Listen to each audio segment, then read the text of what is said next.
Kasus Vina Cirebon disebut-sebut sama dengan kasus Sengkon dan Karta yang terjadi pada 1974 silam. 7 terpidana kasus Vina Cirebon ini mengalami nasib serupa Sengkon dan Karta, petani miskin asal desa Bojong Sari, Bekasi yang dipenjara karena tuduhan pembunuhan yang tidak pernah mereka lakukan. Para terpidana ini juga diduga mengalami penganiayaan saat proses penyidikan, sama seperti Sengkon dan Karta yang mengalami siksaan fisik yang berat di kantor polisi sebelum dilimpahkan ke pengadilan. Mereka juga sama-sama divonis bersalah melakukan tindak pidana pembunuhan dan harus mendekam di penjara.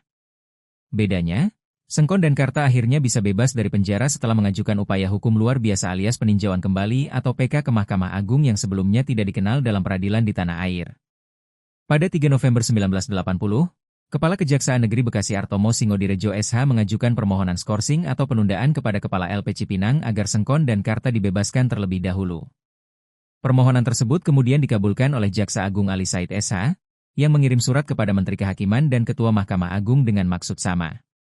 Sengkon dan Karta bebas pada 4 November 1980. Sementara itu, PK 7 terpidana kasus Vina Cirebon justru ditolak MA. Mengapa PK terpidana kasus Cina Cirebon ditolak, sementara Sengkon dan Karta justru diterima?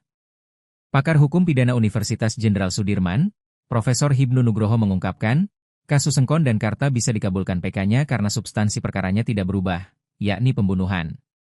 Artinya perkara mulai dari penyidik hingga menjadi dakwaan penuntut umum, substansinya masih sama yakni pembunuhan.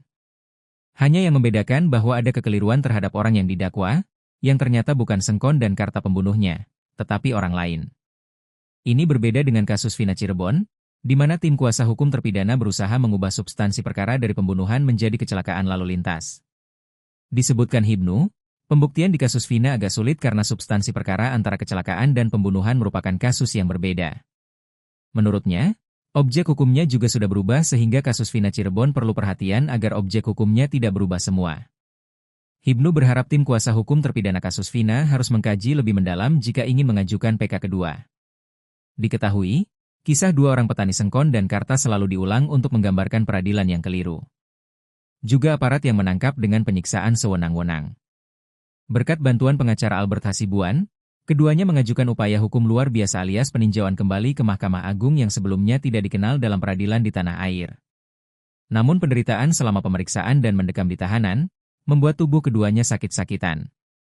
Yang lebih tragis, Sengkon tewas kecelakaan tak lama setelah keluar dari penjara. Sementara Karta meninggal akibat menderita sakit TBC parah. Download Tribun X sekarang, menghadirkan lokal menjadi Indonesia.